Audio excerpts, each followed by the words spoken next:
Buen día.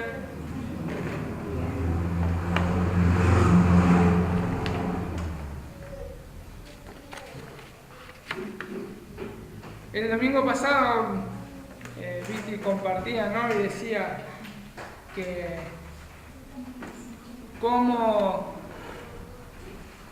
Dios le estaba exhortando a él, ¿no? A las predicaciones que estamos preparando, y yo justo le decía ayer también a Romina, digo, cómo Dios también me está exhortando a mí también, ¿no? De cuando uno prepara la palabra. Realmente quiero en el día de hoy poder ser fiel a lo que he escrito, o sea, de no divagar tanto, sino me van a ver leer seguramente mucho, porque realmente el tema que nos toca hoy, ¿no?, es titulado Sed santos porque yo soy santo. Y hay mucho contenido, y realmente espero, como me ha pasado a mí aún el día de ayer, que Dios habla en nuestro corazón, Dios nos exhorte, Dios tenga misericordia y que Él pueda obrar con su palabra en nuestro corazón. Hay muchas cosas realmente que quizás nos van a pegar fuerte, nos van a doler muchas cosas, pero es la palabra de Dios que va a golpear nuestros corazones y va a destruir todos esos argumentos que nosotros tenemos en la cabeza, y aún nuestro corazón a veces que se pone de piedra. Y muchas cosas nos van a molestar, pero es lo que Dios habla en su palabra. Así que vamos a estar orando primeramente. Señor, gracias te damos porque nos podemos reunir en este lugar y podemos estar aprendiendo de tu palabra, Dios. Te ruego, Señor, que así como ha pasado con Isaías, Dios, puedas purificar mis labios, Señor, porque voy a hablar acerca de tu palabra, Dios. Y realmente puedo entender a Isaías cuando decía: soy hombre de labios inmundos, Dios. Señor, usa mi vida para tu gloria y para tu honra, y que puedan nada más mis hermanos glorificar tu nombre y exaltar tu nombre, Señor. Solo tú eres digno de recibir toda la gloria y toda la alabanza, Señor. Exhórtanos hoy con tu palabra. Hablanos, Señor, a través de tu palabra. Que tu Espíritu Santo, Señor, sea nuestro Maestro, Señor. Te damos gracias en el nombre de Jesús. Amén.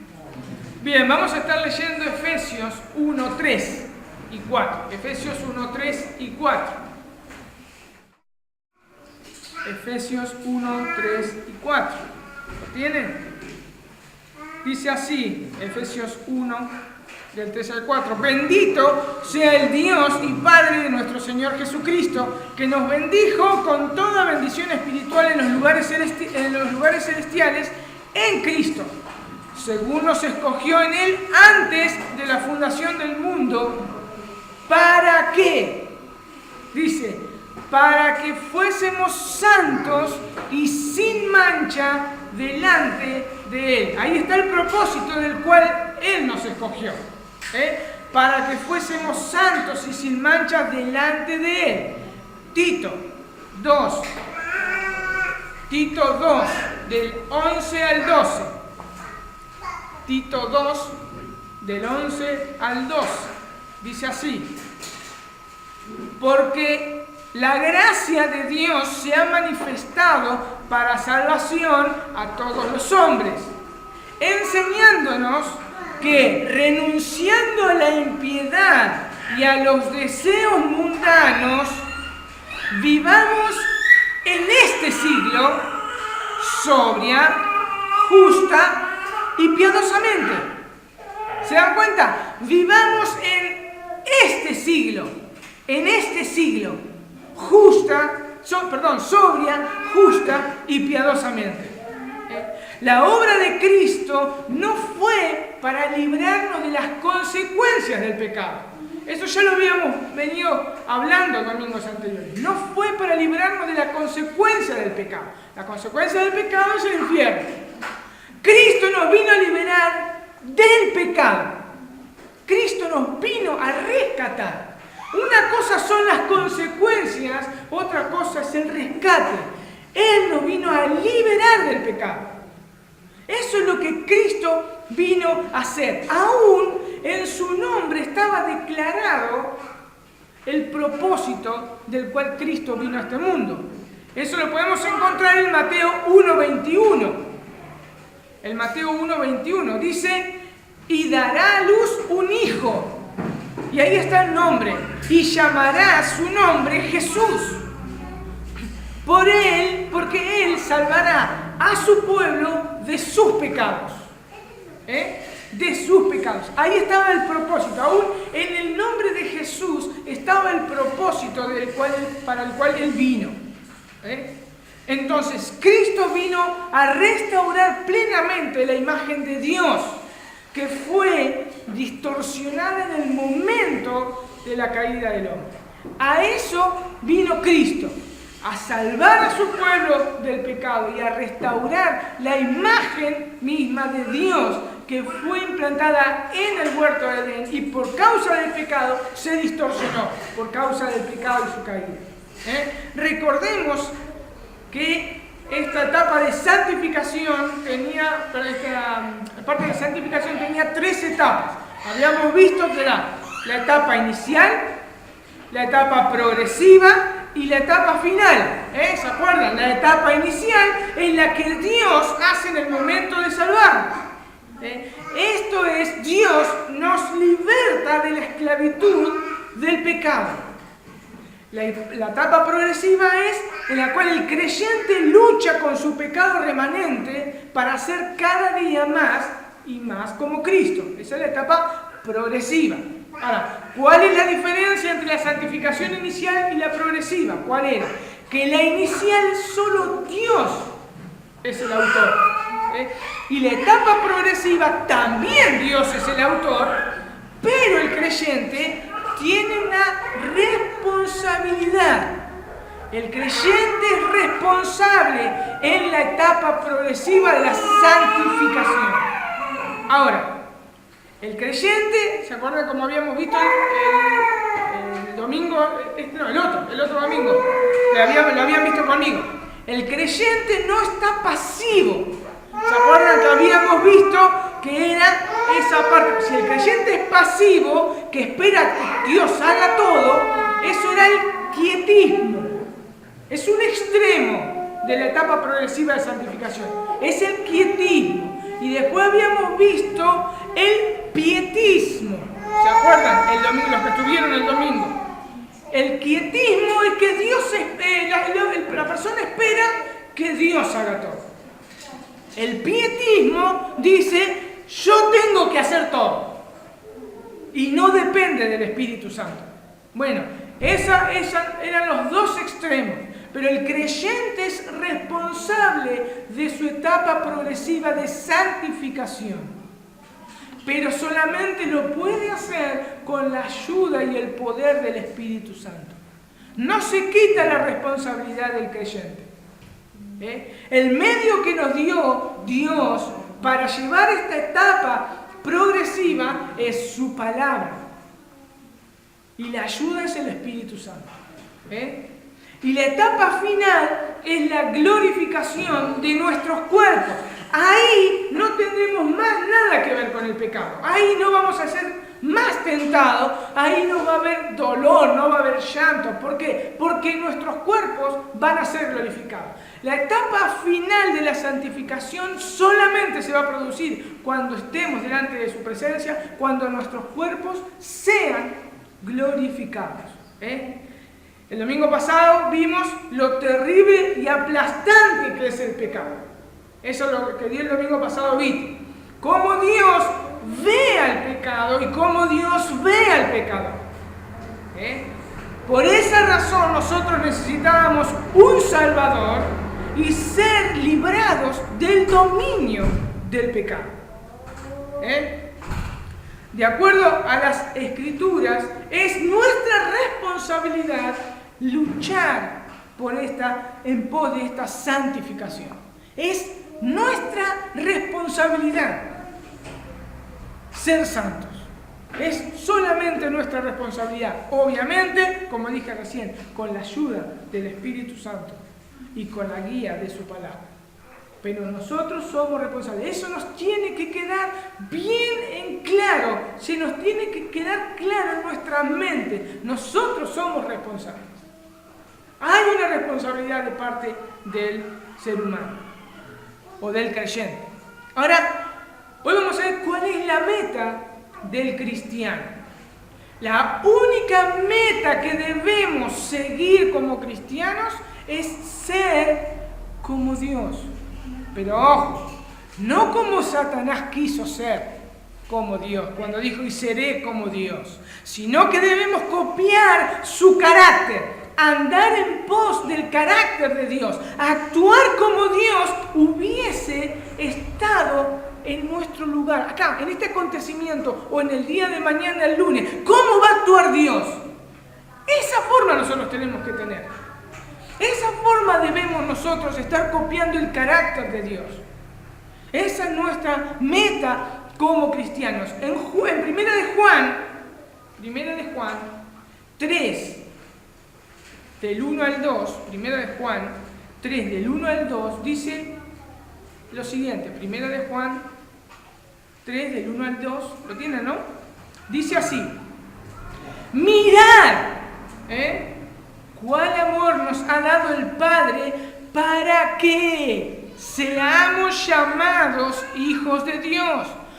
Por esto, porque somos llamados hijos de Dios, por esto el mundo no nos conoce, porque no le ha conocido a Él. El versículo 2, amados, ahora somos hijos de Dios. Y dice, y aún no se ha manifestado lo que hemos de ser. Pero sabemos que cuando Él se manifieste seremos semejantes a Él, porque le veremos tal como Él es.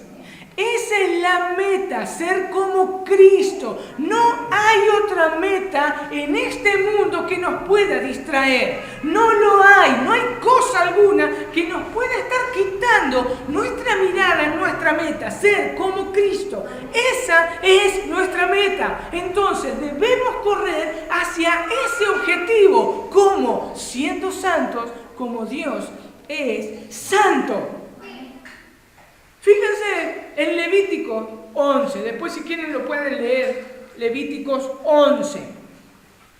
En Levíticos 11 nosotros podemos ver que Dios le da una serie de condiciones y tenían que hacer cosas, aún las cosas más pequeñas, los detalles más pequeños. Dios le dijo cómo debía ser el pueblo judío. Un judío tenía que ser como Levíticos 11. En esas cosas minuciosas, Dios dijo, tienen que ser así, así, así y así. Después, si quieren, lo pueden leer, cuán detallado es la vida de un judío, que debía ser la vida de un judío. Pero, ¿por qué Dios les dijo eso? Y eso lo vamos a ver en el versículo 45. Levíticos 11, versículo 45. Dice, porque yo soy Jehová, que os hago subir de la tierra de Egipto para ser vuestro Dios. Seréis, dice, pues, santos, porque yo soy santo. Por eso debían ser muy cuidadosos. Por eso ellos tenían que vivir una vida santa, porque Dios los sacó de la tierra de Egipto, de la esclavitud, los sacó y los llevó a ser un pueblo para Él, donde Dios iba a ser su Dios y tenían que ser santos porque Dios era santo. Ahora, obviamente, no nos vamos a quedar acá en Levítico, porque muchos van a decir, pero eso era para el pueblo judío. Eso era para el pueblo de Israel. Bien, vamos a Primera de Pedro. Primera de Pedro 3. Primera de Pedro 3, del 13 al 16. Primera de Pedro 3, del 13 al 16.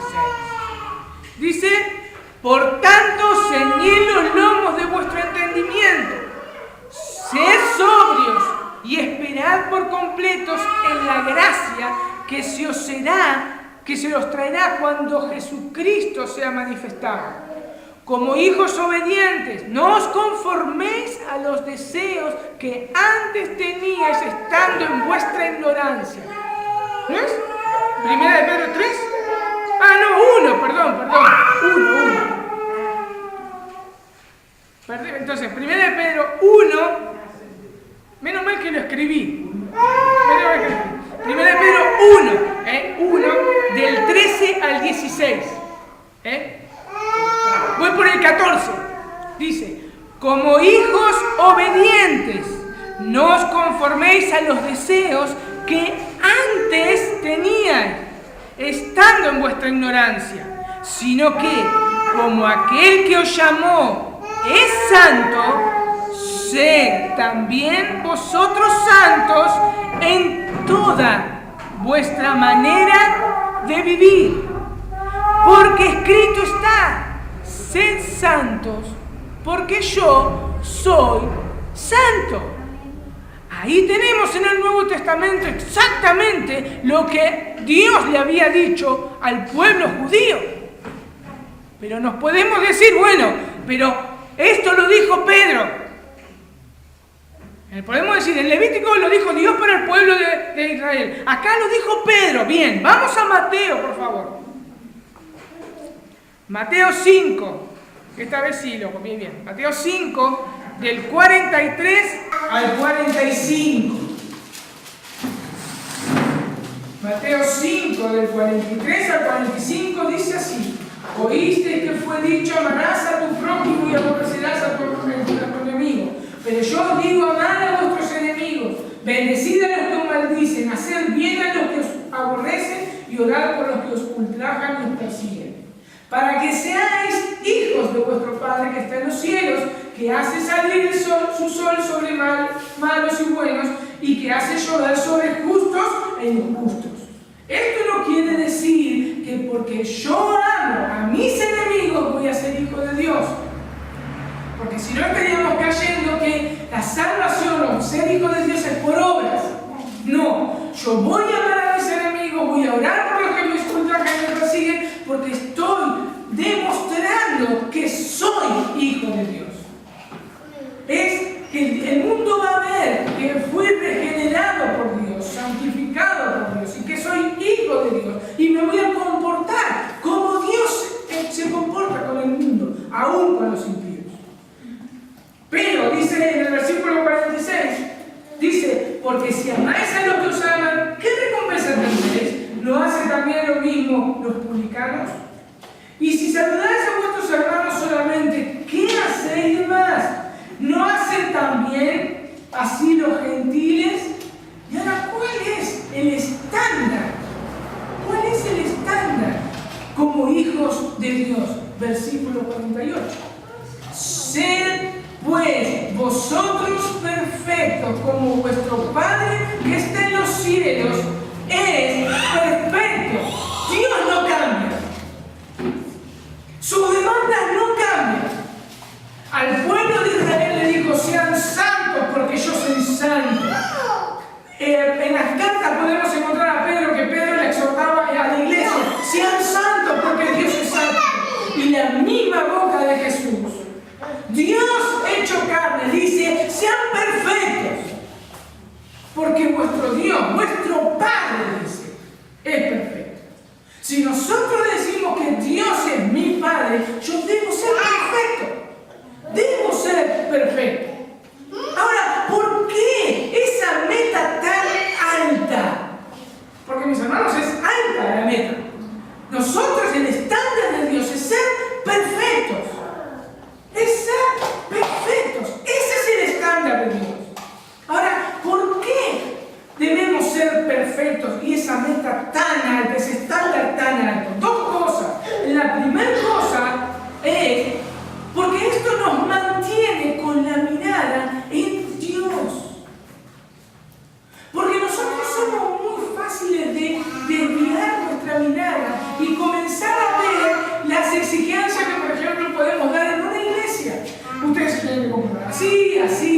así, y nos conformamos.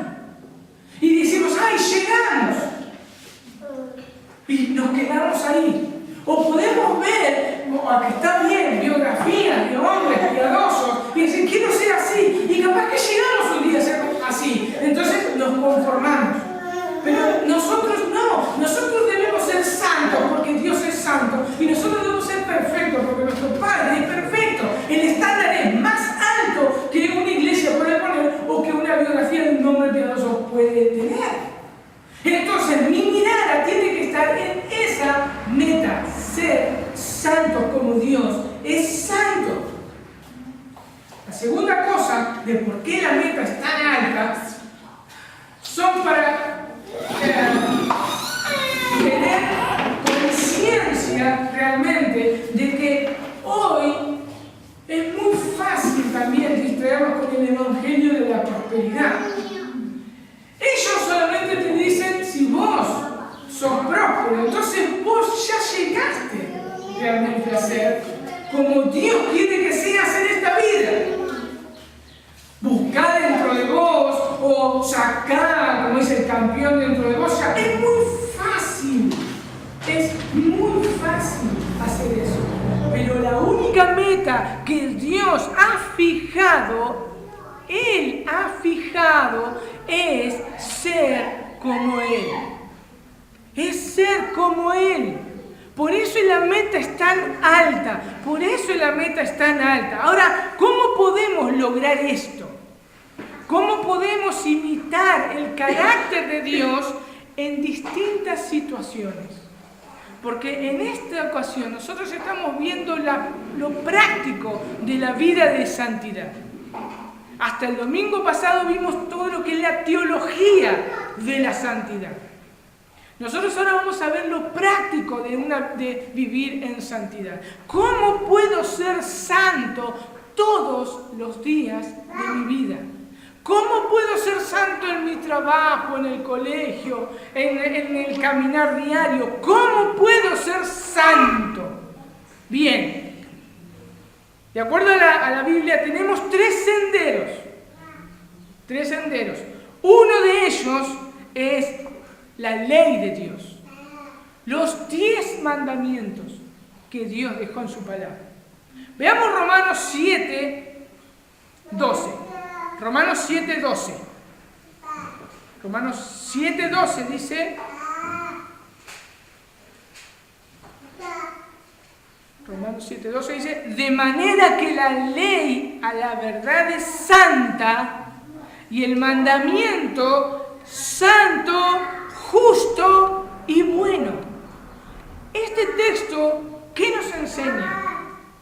Que los mandamientos de Dios son santos, justos y buenos. La ley de Dios muestra 3 atributos de Dios. Solamente Dios es intrínsecamente santo, justo y bueno. Entonces, es la impresión del carácter de Dios en los 10 mandamientos. Por eso Pablo puede decir que el mandamiento es santo, justo y bueno. El pastor Sugel cita un libro de John Murray que define el decálogo de Dios o la ley de Dios de esta manera. De esta manera. Dice Murray acerca de la ley de Dios. Esta refleja el carácter de Dios y el registro oficial de su perfección. Esta lleva impresa la marca de su autor. Esta refleja el carácter de Dios y es el registro oficial de su perfección. Esta lleva impresa la marca del autor. Ahí podemos ver el carácter de Dios en la ley.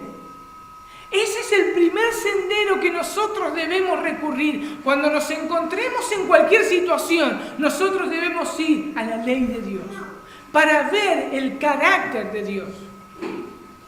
Veamos Romanos 7 también, 14, que dice acerca de esta ley. Dice, porque sabemos que la ley es espiritual. Hasta ahí nomás. La ley es espiritual. Cuando nosotros vemos, cuando Pablo habla de que la ley es espiritual, nosotros tenemos que entender, de acuerdo al contexto de todas sus cartas, qué quiere decir espiritual. Cuando Pablo habla de es espiritual, es que está derivada del Espíritu Santo. Está diciendo acá que el autor de la ley es emanada por el Espíritu de Dios. Aquel que escribió la ley fue inspirado por Dios. Fue el Espíritu de Dios quien respiró sobre esa persona para escribir la ley. Por eso es espiritual. Por esa razón es espiritual. Entonces, este es el primer sendero en el cual nosotros debemos andar. Así que cuando nos preguntamos cómo Dios se movería en esta situación, debemos ver su ley. Debemos ver su ley, porque en ella es el registro de su perfección. Eso es lo que nosotros tenemos que entender. Cuando nosotros nos preguntemos cómo se movería Dios en esta situación, nosotros tenemos que ir al registro de su perfección, su ley. Pero acá vemos cómo actúa Dios a través del Espíritu Santo para ayudar al creyente. Porque, mis hermanos, no hay persona alguna en este mundo, y no hubo tampoco y no habrá tampoco, quien pueda llevar a cabo su ley con perfección. Por eso el cristiano debe necesitar el poder del Espíritu Santo. Por eso Dios tuvo que salvar a las personas y poner a su Espíritu Santo para que el creyente pueda llevar a cabo esa orden de seguir su mandato. Es a través del poder del Espíritu Santo. Por más que sea un creyente fiel, sin el poder del Espíritu Santo no podemos, y sin la ayuda del Espíritu Santo no podemos lograr ese cometido. Entonces, no se trata de una obediencia perfecta, pero, eso no quiere decir que nos quedemos tranquilos porque Dios no quiere perfección. No, Dios quiere perfección. Dios quiere perfección.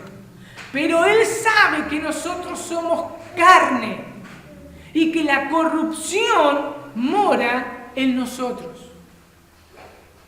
Pero Él quiere, el estándar de Dios no bajó. Por eso decíamos que la santificación progresiva es responsabilidad del creyente, pero a su vez es el Espíritu Santo que nos ayuda para llevarla a cabo. ¿Por qué? Porque el estándar de Dios no cambió. En segundo lugar, porque es la meta tan alta, es una obediencia que incluye al espíritu de la ley y no la mera letra. ¿Qué quiero decir con esto?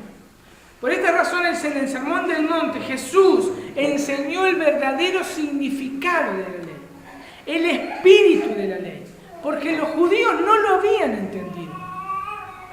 Cuando Jesús dijo en Mateo 5:21, no matarás, los judíos lo entendieron literalmente, no matarás.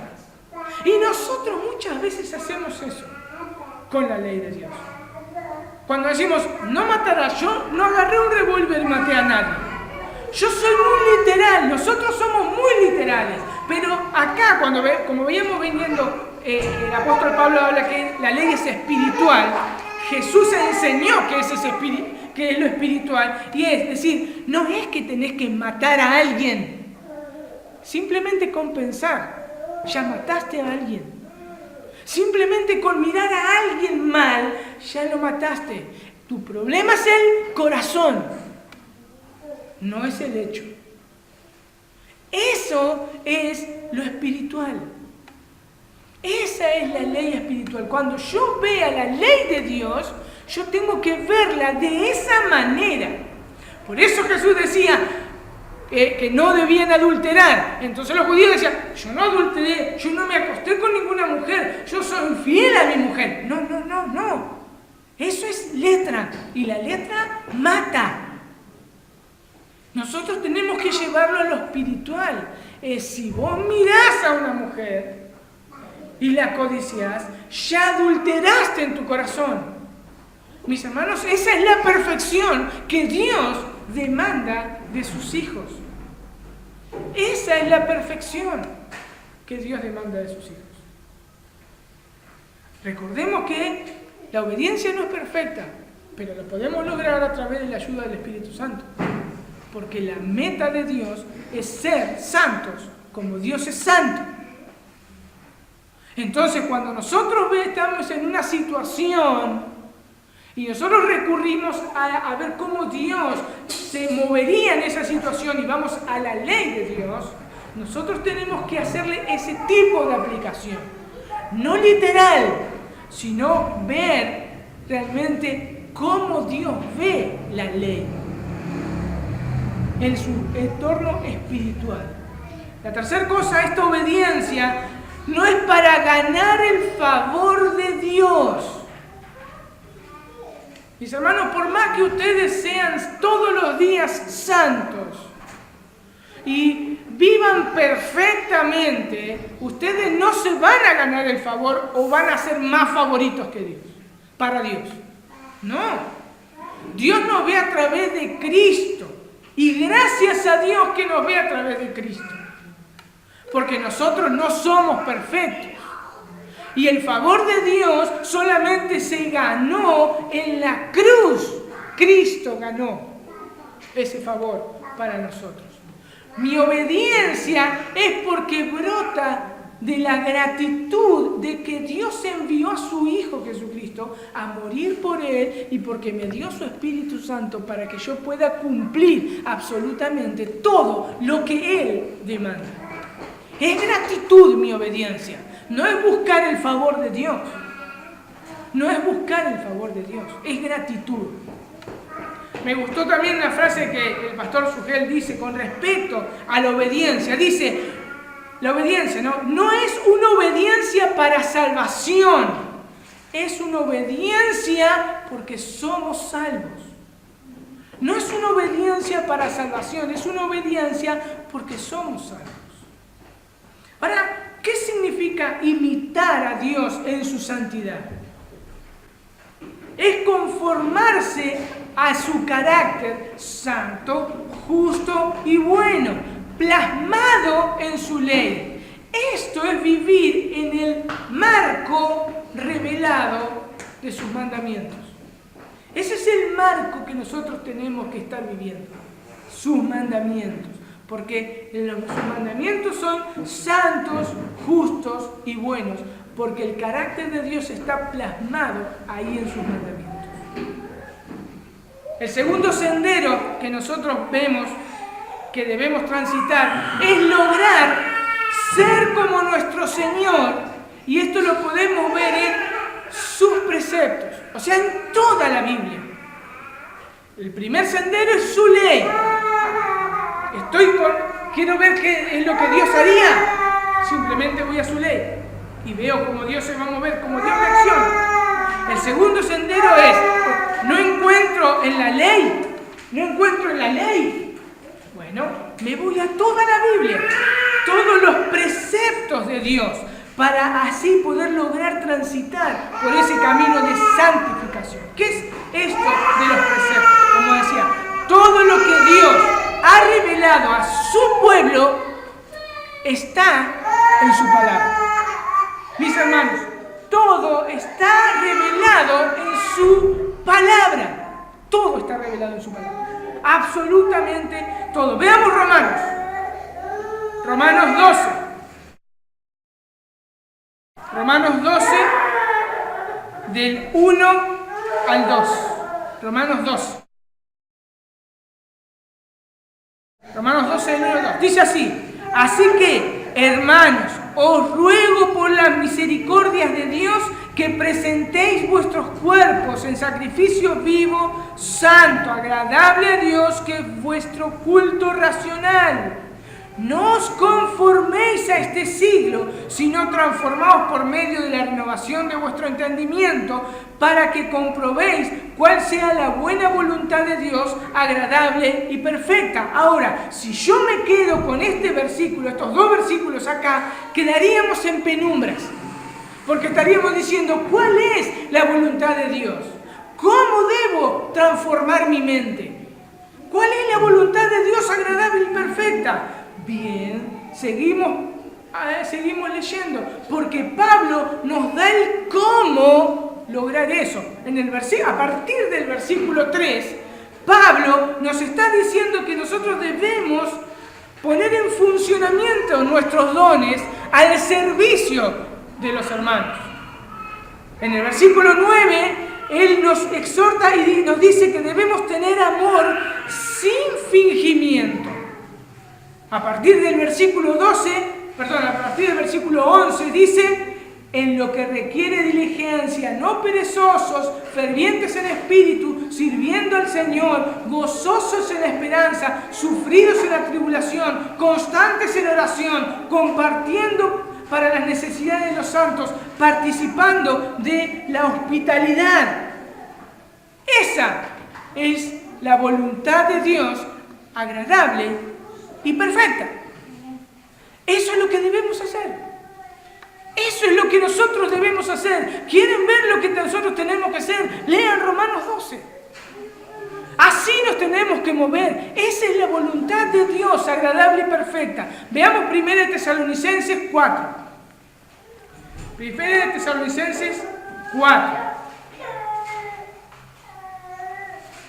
Dice el versículo 1, por lo demás, hermanos, os rogamos y exhortamos en el Señor Jesús que de la manera que aprendisteis de nosotros, como os conviene conduciros y agradar a Dios, así abundéis más y más, porque ya sabéis qué instrucciones os dimos por el Señor Jesús, pues la voluntad de Dios es vuestra santificación, hasta ahí nomás, es vuestra santificación.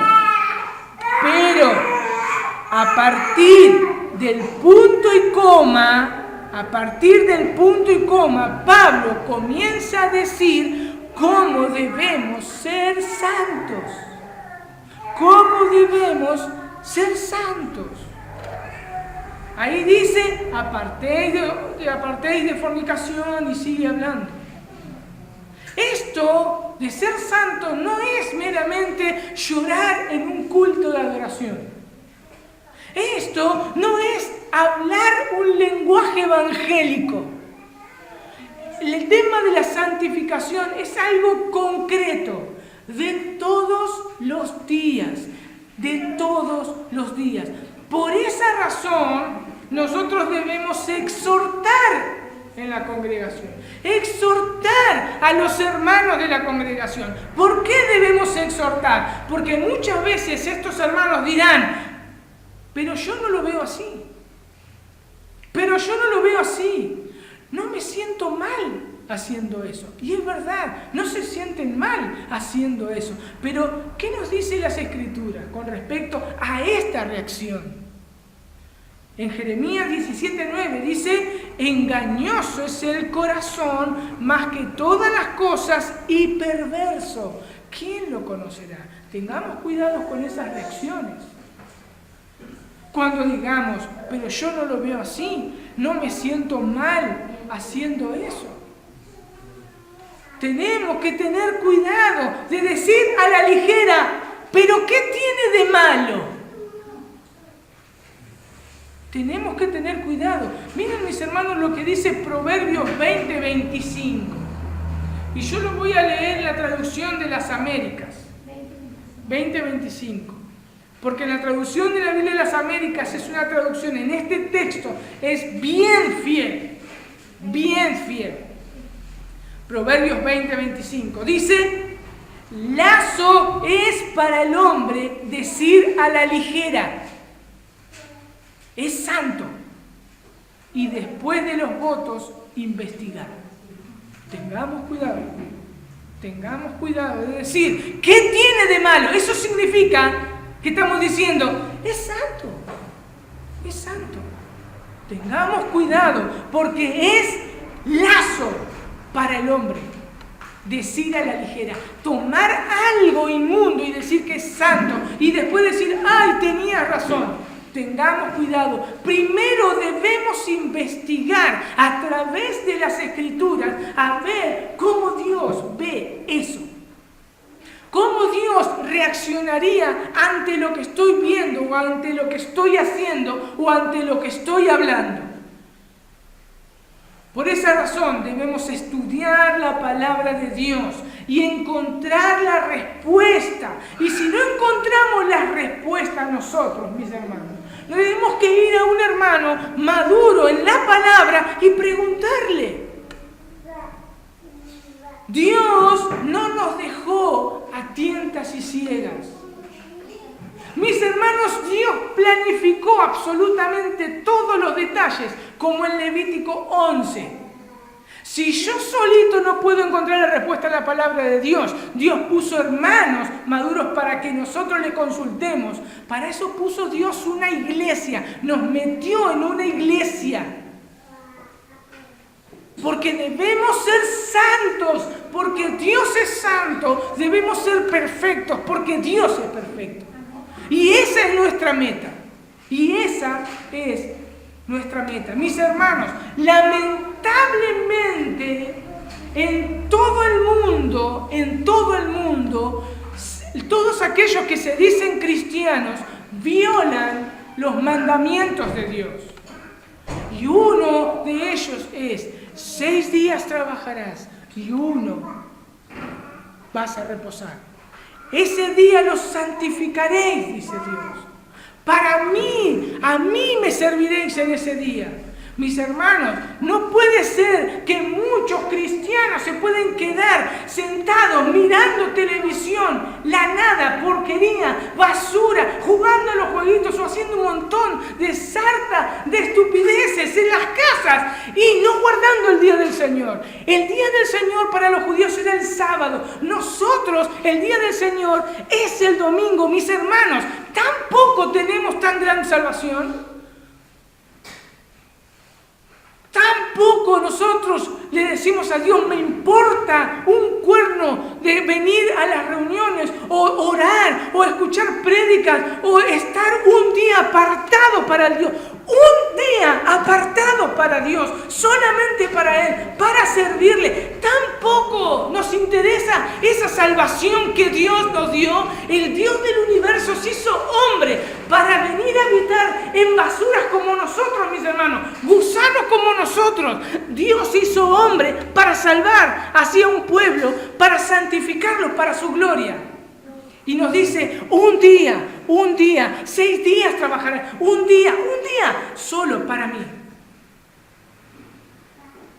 Mis hermanos, así es Dios. Ese es Dios. Pero nosotros tenemos que verlo a la luz como la ley espiritual. No es venir un domingo o cuando nos reunimos, porque tenemos que venir. Tenemos que venir pensando en que Dios estaba en todo su derecho a aplastarnos y mandarnos a todos al infierno. Pero Él no quiso hacerlo. Él se humilló y vino a este mundo. El Dios del universo, el creador de todas las cosas, vino a este mundo a habitar entre nosotros para salvarnos.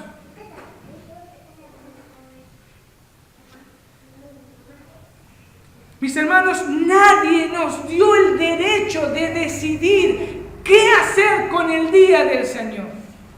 Nadie nos preguntó. No importa si nos molesta o no. Dios lo dijo. Y punto.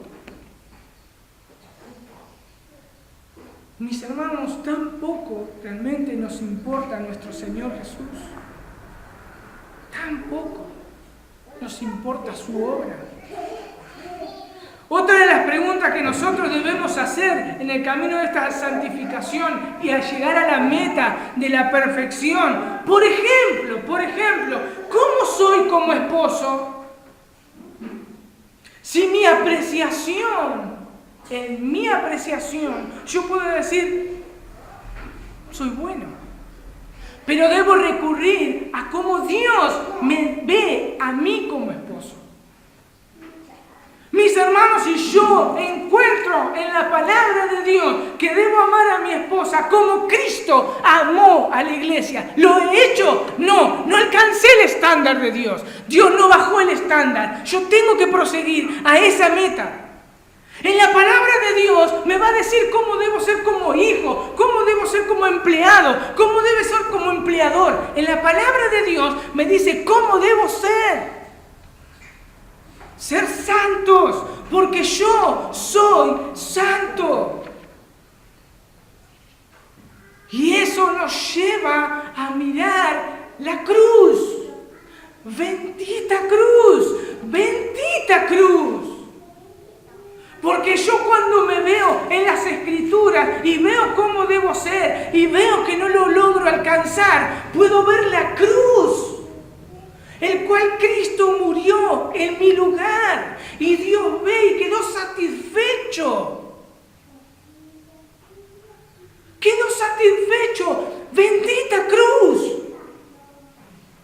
Puedo recurrir a ella cuando yo peco y no obedezco la ley de Dios. No obedezco ser un buen esposo. No obedezco ser un buen hijo. No alcanzo el estándar. Puedo recurrir a la cruz y pedirle el favor de Dios y la ayuda de su Espíritu Santo para que lo podamos lograr.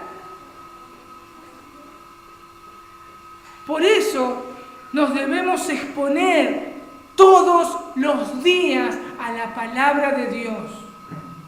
O nos debemos exponer aunque sea personas calificadas que enseñan bien la palabra de Dios. Mis hermanos, el salmista David decía, lámpara es a mis pies tu palabra y lumbrera a mi camino.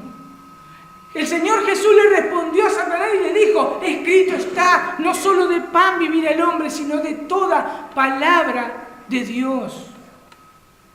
Cuando nos enfrentamos a la palabra y mientras la leemos, la palabra golpea mi conciencia. Golpea mi conciencia. Tiene que golpear mi conciencia. Tiene que mostrarnos quiénes somos, qué hay en nuestro corazón. Tiene que golpearnos. Y nos tenemos que dirigir nuestra mirada nuevamente a la cruz. A la cruz. Estos dos primeros senderos, entonces, hasta acá vimos dos senderos bien delineados, de los cuales debemos caminar. La ley y todos los preceptos contenidos en su palabra. Simplemente vimos la ley y toda su palabra. Pero este último tercer punto es el sendero que trazó nuestro Señor Jesucristo. El tercer y último sendero. Leamos Colosenses 2:9. Colosenses 2:9. Porque en Él, dice, habita corporalmente toda la plenitud de la deidad.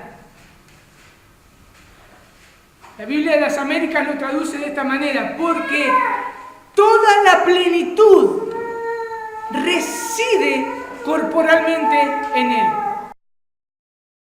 Hebreos 1:3. Hebreos 1:3. Lo voy a leer en la versión de las Américas. Dice, Él es el resplandor de su gloria y la expresión exacta de su naturaleza. Cristo es la expresión exacta de su naturaleza, de la naturaleza de Dios. Una de las preguntas que se nos levanta muchas veces, ¿cómo voy a imitar a Dios si yo a Dios no lo veo? Bien, Juan responde esa pregunta. Juan 1:18. Juan 1:18. Dice, nadie ha visto jamás a Dios. El unigénito de Dios que está en el seno del Padre, Él le ha dado a conocer. Esa palabra o esa frase, Él ha dado a conocer, es la palabra que sale para nosotros, dice exégesis. Exégesis es conducir algo afuera, o sea, es interpretar. Yo busco en la palabra, leo e interpreto la palabra, extraigo de la palabra los contenidos. Eso hacemos todos los días. Cuando vemos un problema, hacemos una exégesis del problema, extraemos el problema, lo vemos, lo evaluamos. Bien, Cristo hizo una exégesis perfecta y exacta de Dios.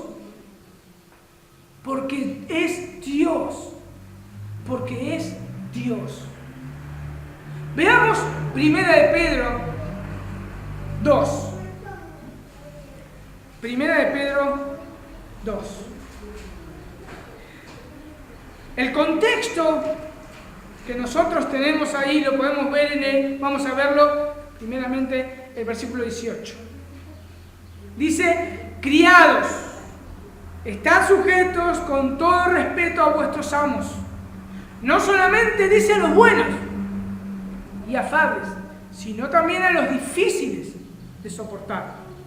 Mis hermanos, la palabra de Dios habla no como decir, ay hermanos, sujétense y ámense, así como un limbo. No. La palabra de Dios habla a personas concretas, con problemas concretos. Y muchas veces esos problemas que se encuentran en la palabra son peores que nosotros estamos pasando. El apóstol le da la orden a estos siervos que tenían amos perversos. Fíjense, tenían amos perversos. ¿Y qué le dice el apóstol Pedro? Dice, sométanse, sujétense con todo respeto a vuestros amos. Ahora, ¿cuál es nuestra reacción cuando a nosotros nos dicen, sujetate con todo respeto a tus amos?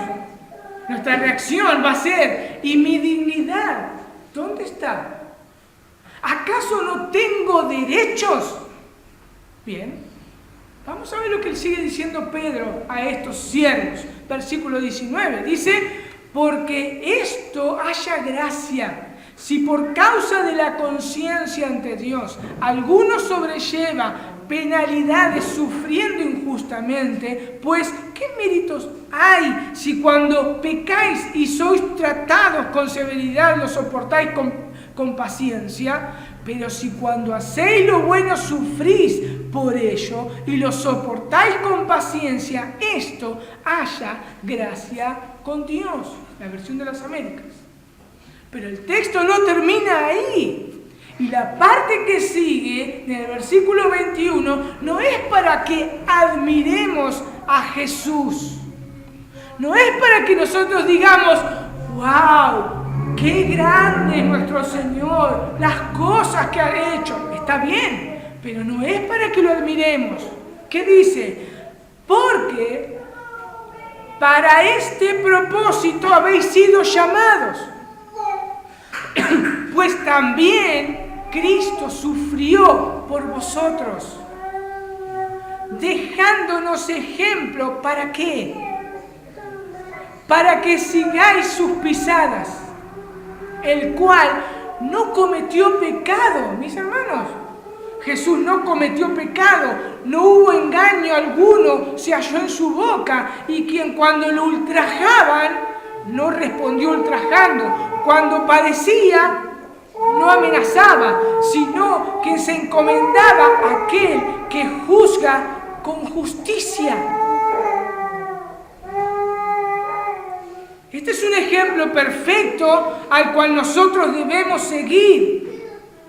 Mis hermanos, si nosotros no hacemos lo que Jesús hizo, nosotros estamos diciendo que somos más dignos que Jesús. Eso es lo que estamos haciendo cuando no imitamos a Jesús? Nosotros nos estamos declarando más dignos que Jesús. Pablo tuvo que corregir a la iglesia de los filipenses porque ellos no tenían amor unos a otros. ¿Y él qué les dijo? Fíjense, Filipenses 5:2. Cosa que ese pasaje nos tenemos que saber de memoria. Es versículo 2:5. Haya pues en vosotros este mismo sentir o este mismo pensamiento que hubo también en Cristo Jesús. Mis hermanos, Dios no nos dio el derecho de pensar lo que nosotros queremos. Nosotros no tenemos el derecho de pensar lo que nosotros queremos. No lo tenemos. Él dijo cómo debemos caminar y Él determinó lo que debíamos pensar. Si nosotros pensamos algo que Jesús nunca hubiese pensado, estamos pecando abiertamente a Dios, contra Dios.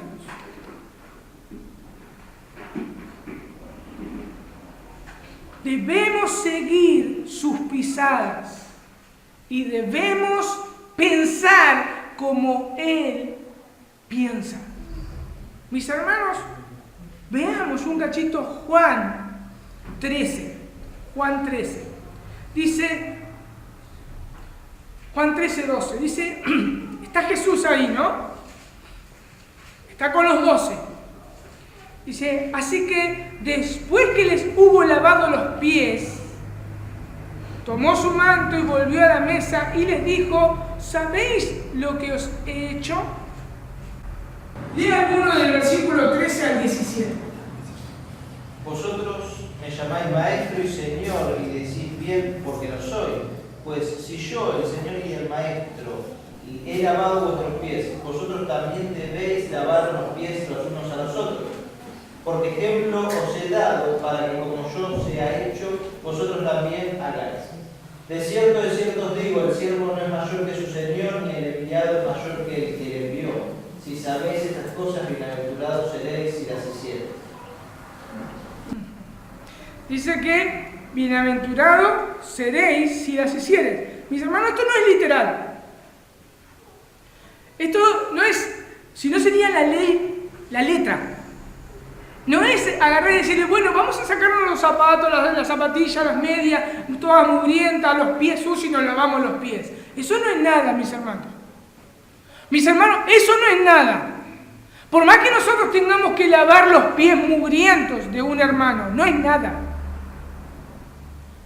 Mis hermanos, el Dios del universo, el creador de todas las cosas, sí lavó los pies mugrientos y corazones pecaminosos de los apóstoles, el cual uno lo entregó por 30 monedas de plata. Se los lavó también. ¿Estamos dispuestos a servir a los hermanos de esa forma?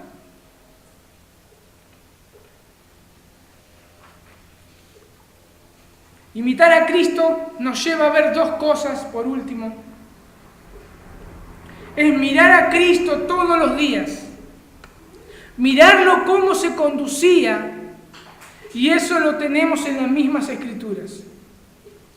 Y veamos un cachito más nomás. Lucas 5:3. ¿Qué dice Lucas 5:3? El que lo tiene lo lee. Lucas 5:3. Y entrando en una de aquellas barcas, la cual era de Simón, le rogó que le apartase de tierra un poco, y sentándose enseñaba desde la barca a la multitud. Mis hermanos, nuevamente hay una palabra acá que la pasamos por alto. El Señor Jesús le rogó a Pedro que corriese la barca.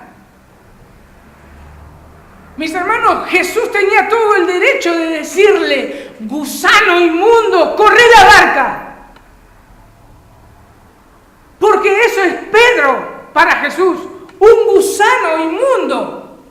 Eso somos nosotros. Jesús tenía todo el derecho de decir y de decirnos, corre, haz lo que yo te ordeno. Él es el Dios del universo, pero le rogó. Mis hermanos, Dios se humilló ante una persona pecadora, una criatura hecha, formada por Él. Le rogó, diciendo, por favor, ¿me corres la barca?